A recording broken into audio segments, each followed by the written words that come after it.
What's up, Jet fans? Last night was Halloween, so I hope everyone had a great Halloween. But also, last night was Week 9, Texans at Jets, Thursday night football. Um, let's jump into the game. Big stories going into this game where, well, that awful Patriots game the Jets played. Um, the fans were telling the Woody Johnson to sell the team. um and it's not just this season, it's the straw that broke the camel's back, losing to the Patriots in that fashion. That was absolutely embarrassing. Fans were really pissed. They wanted the owner to sell the team. They wanted uh everyone gone, basically. And the NFL playoff pictures were the big story, where basically, if the Jets lost this game, I would say they would have 7 losses if they lost this game. So then therefore they could not lose a single game the rest of the season, I would argue. Um and they play the Bills again and the Dolphins twice, which are two uh playoff hopeful teams, even though the Dolphins have a few issues themselves. So not being able to lose a single game and having to play the Dolphins twice and the Bills is not a winning formula. But they won this game. So they kind of get to still be in the playoff picture a little bit. Um, and like I said, now that they won this game, they can lose another game. They are, I would say, to make the playoffs, they can have one more loss. Right, this is a 7 seed playoff bracket. Um, you can a 10-7 record is probably good enough to make the playoffs. Not always good enough, but probably good enough to make the playoffs. So like I said, they won this game. Their record is now 3-6. My predicted record was 5-4, and I also predicted this game incorrectly. I thought they were going to lose, but anyways, that's all from the beginning of the season stuff. But anyways, they're 3-6. They can lose one more game, so you can lose to the Bills, I guess, and then sweep the Dolphins. You can lose to the Dolphins once, beat the Bills, which they've already lost to the Bills, and then beat the Dolphins again. Um, so there's now a few more combinations, but I'd say you probably only want one more loss, and they have a relatively easy schedule going forward, but we'll get into that later. This was a pretty solid win, a 21-13 win. The stars kind of shined, I would say, on both teams. Brees Hall, he did really well. Not 74 yards, so a pretty good um, yardage, especially for attempts. Devontae Adams and Garrett Wilson, they had a bunch of yards.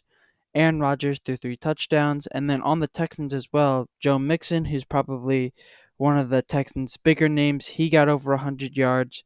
Tank Dell, who is probably the Texans' best receiver, he got over 100 yards. So the stars kind of shined in this game, at least in the second half, because in the first half, this game was kind of really boring. But, anyways, specifically talking about the offense, like I said, look at the pictures on screen. That catch by Garrett Wilson. I would say Garrett Wilson had an amazing game. 2 touchdowns, 90 yards. Two of those catches were impossible one-handed catches. Especially one of them for a touchdown. Absolutely amazing game by him. And this is what happens when, and I would argue that this is a lot of Devontae Adams. This is what happens when he's not being covered by the number one corner. So now you get to have a number one wide receiver on a slot corner.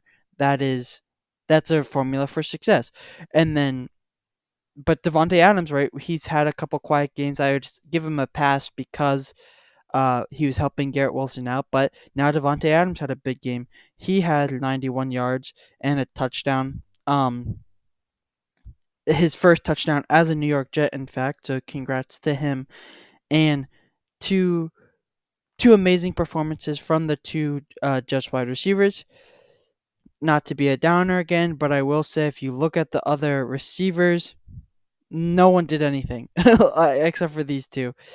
In fact, no other receiver caught more than one catch. Brees Hall caught two. Everyone else did not catch twice. Like it was like Devontae Adams and Garrett Wilson's show. Which, hey, if the Texans are gonna let the stars be open or be relatively open, then sure, throw to the stars, I guess. Um, so I'm not hating on it. It's just a little. It's weird, I suppose. Why can no one else do anything? Their typical number three wide receiver, Alan Lazard, is injured, so maybe that is why. And maybe, hey, Aaron Rodgers had to stop throwing to Alan Lazard, so now he could throw to Garrett Wilson. Maybe that is something to look at. I don't know, but they had amazing, amazing games. Not to take away from the run game, because Brees Hall did have a good game as well, but specifically Garrett Wilson, and then also Devontae Adams. Amazing, amazing games. Highlights for days in this game. So that was great to see, and a morale boost, I'd say, especially coming off of that Patriots game. These two guys shining on Thursday Night Football was definitely a morale boost that the Jets needed. Now, once again, to be a downer, this frickin' play, Malachi Corley, the Yak King, as they call him. I'm not making that up. He has zero yak yards this season because he hasn't done anything. He literally has done nothing this entire season. He is a rookie, but still, he was a highly touted rookie for someone who's not a first round pick. So he's done nothing. They draw up this creative play for him where he's rushing, not receiving, so he still has zero yak yards. But anyways, he's rushing. He's wide open, going into the end zone, and then he does the stupidest celebration in football because it's only famous for messing up. He does the stupid drop the ball as soon as you enter the end zone celebration, but it's famous because a bunch of receivers drop the ball before they enter the end zone, and then it's a touchback. It's not even a fumble where the Jets get it on the first, the 1 yard line. It's a touchback. Texans get the ball.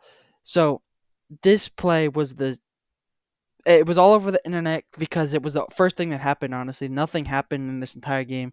It was a 0-0 score. The Jets dropped this creative play. It works. Malachi Corley is wide open, rushing straight into the end zone, and he drops the stupid ball. I, like, I don't know what to say. You're a rookie who has done nothing, and then this is the first thing you do ever in the NFL. It's week 9, by the way, so like you've had your chances to do something, and you've done nothing, and then you do this. Honestly, cut him because he's useless. He's useless. He hasn't done anything. I don't know this and send a message to the team because the Jets' biggest issue, I would say, are the stupid mistakes. Um, and calling fouls stupid mistakes is a little strong, right? There's a reason fouls happen. So I'd say mistakes. The Jets' biggest issue is mistakes. It's not players. It's not even necessarily play calling. It is the dumb mistakes that this team does, and lots of that is fouls. And then Malachi Corley does this, and that is unacceptable. Um, One of the Hard Knocks receivers, the non Xavier Gibson one, he kind of hit the punter, and so then the Texans got the ball back after they punted because he hit the punter. And I was like watching that game, and this was when the score was like 0-0. Jets season is still over in my head at this point because I thought they were going to lose this game. And he hits the punter, a really dumb mistake. And I'm like, oh, cut this guy. But to be fair, hitting the punter, hitting the kicker, it's not like you are an idiot for that. It's just a mistake. This play, this dropping the ball, I hate this celebration. This celebration is stupid. If you do it and it works, you got lucky. If you do it and it doesn't work, it's really dumb. And yes, if Devontae Adams did this and dropped the ball, would I say cut Devontae Adams? No, but Malachi Corley hasn't done anything all season. He's useless to this team at this point, and then he cost the team a touchdown. And if they lost this game, oh my god, because it was a 21-13 game. The Texans scored some garbage time points, but 21-13 game is a one-score game. So if the Jets lost this game, I would be I would be screaming right now, and I think everyone would be saying to cut him. But hey, he didn't know that the Jets were going to win this game. Malachi Corley had no idea the Jets were going to win this game. He dropped the ball in the end, right before the end zone, like stupidly. It'd be one thing if it's a fumble. It'd be another thing. Committing a foul is a penalty rather is something else, right? You can commit penalties. That's dumb, but it's not like, oh my god, cut you. But this guy, it was ridiculous, and he is lucky the Jets won this game. The Jets needed the win, but he had no idea the Jets were going to win this game. In fact, he was going to put the Jets up. It was going to be a 7-0 game. Um, but he does this stupid thing. Laughing stock of the NFL, this guy is. So I don't know what to say. Yeah, cut him or he better redeem himself somehow. But I don't know, man. Defense. Sorry to be negative about that, but that was ridiculous. Defense. A pretty good defensive performance. They did let 100 yards from Joe Mixon. Um, so the run game has always been a concern for this Jets defense since week one, right? After they let the backup run like over 150 yards on them. But they pass rush wise, they got I think 8 sacks, so that was really good. Um, so great performance from the defensive line in the passing game, and the running game, like I said, uh, not so good. Joe Mixon had over 100 yards, and then like you just looking, CJ Stroud had 59 yards, and then their backup running back had 23 yards. So not the greatest performance from the defensive line, but when it comes to the passing game, which if you're up, that's what's important, right?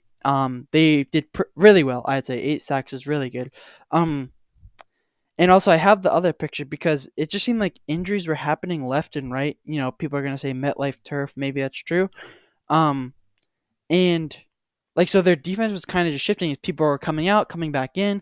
Like I know Sauce Gardner got injured and then came back. DJ Reed got injured and then came back. So especially given the fact that they were performing pretty well, only allowing 13 points from a good Texans team, and their defense kept on having to shuffle.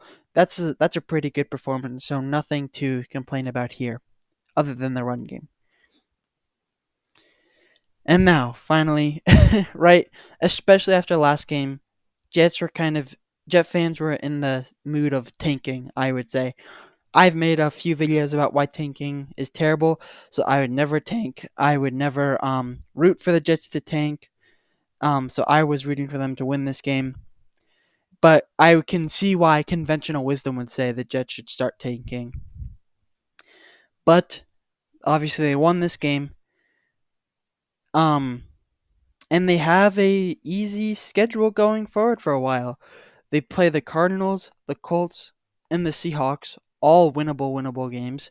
The Dolphins away, not really a winnable game. Jaguars, definitely a winnable game. Rams, I would argue a winnable game. And then Bills away, and then Dolphins at home. I would say like a 50-50 game. The Dolphins are weird. Who knows what's going to happen with Tua. Um, so out of all those games, I would say the biggest question marks are the two Dolphins games, the Bills game, and maybe the Rams game out of the non-divisional opponents. Um, and you can only lose one of those. Right? Because they have 6 losses. I would say to make the playoffs, you can have 7 losses, and that's obviously a guess. We don't know until it's closer to the playoffs. So that's not impossible though. That's I guess what I'm saying. And then that's the thing with the Patriots game. The Patriots loss was so bad because they were also supposed to lose to the Texans, meaning that they would have 7 losses, meaning that they would not be able to lose a single game the rest of the season, which like basically half the season is left. But that's not what happened. The Jets beat the Texans, so they kind of like flipped the script. They're supposed to beat the Patriots and lose to the Texans. They lost to the Patriots and beat the Texans. So the playoffs are still in. Uh, the playoffs are still a possibility at this point. So let me know what you guys think down in the comments below. Don't forget to like and subscribe. Goodbye.